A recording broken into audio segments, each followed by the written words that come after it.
Hey, I just wanted to follow up with a thought about Kubernetes versus Taskscaler architecture. Just a thought that occurred to me after our architecture discussion. I wanted to strike while the iron's hot.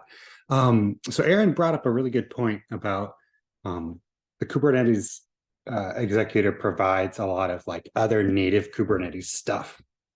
Like it lets you, attach services, pods, all kinds of stuff, bind in secrets. And of course, we have to make this stuff available. We want to, like, these are really nice abstractions.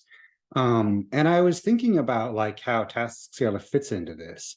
And I wanted to kind of show you how a little bit about how I'm thinking about these two models as they come together and where they overlap. So um, right now we have Taskscaler, which is just a library attached to Runner, right?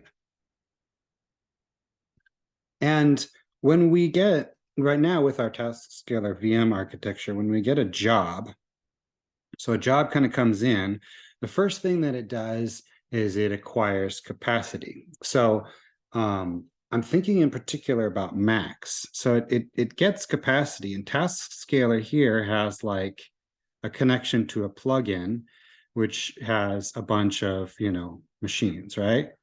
So uh, this the first thing that Runner does is it gets actually like an IP address, right? And it says, okay, now I have a place to do my job. So it has this connection to this environment. And of course, in the instance, like if you were not using nesting, you would just go run your job there. But with nesting, we actually use code in Runner. So it's Runner itself that knows how to take nesting and put the job inside of a nested VM. So there's two jobs here, right? There's Taskscaler, which is responsible for the underlying physical capacity.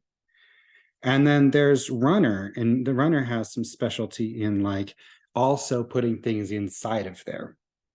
So in this case, in from a Kubernetes perspective, Taskscaler is a lot more like a cluster autoscaler.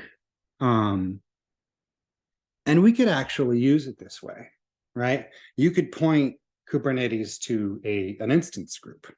You could point Taskscaler to an instance group, which it could scale up and down according to what jobs are in there, right? Look, one of the hardest things to do with auto scaling, native auto scaling, is get it to be aware of the work that you're doing in there. There's some work that's been done to sort of surface that like through annotations, but like it's difficult. Like HPA just like treats everything as a serving workload, not as batch. So the Taskscaler could actually be responsible for creating the actual VMs. And then when a runner goes to put something in there, it can decide how it puts it in there. It can put it in a pod. It could put it in a VM. It could put it in a VM in a pod, right? So when runner actually creates the pod, instead of just creating a pod and letting the default scheduler have at it, it can actually like, you know, it could actually say, go to this node, right? That's what allows it to be, that's how custom schedulers work, is you just, you can either annotate it, like say, hey, I want you to use this scheduler, and we could be that, or we could just simply create the pod with the node that we know that we want to put it on. So actually, it's not really that different, like the underlying thing. We could use Taskscaler to keep track of the physical capacity.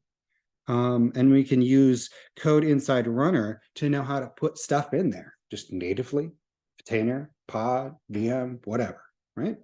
So yeah, that's my intuition, is that actually these things look so different right now because the configuration is so different and we built them so differently. But they actually, in terms of abstract problem space, they actually really overlap. We just have to figure out what each thing is. So yeah, I think Taskscaler is a cluster autoscaler. I think that Runner, the part of Runner, like the actual executor that uses what it gets back, could be like an isolation mechanism. It's like, okay, great, I got the thing. How do I want to isolate? And that would allow us to not have to do this weird thing of having Docker and Docker in order to get like, proper, Kubernetes stuff inside, right? Like, we don't need to put a container in a container here. We get back an actual node from Taskscaler. And again, we have a concept of like multiple jobs per node as well, right?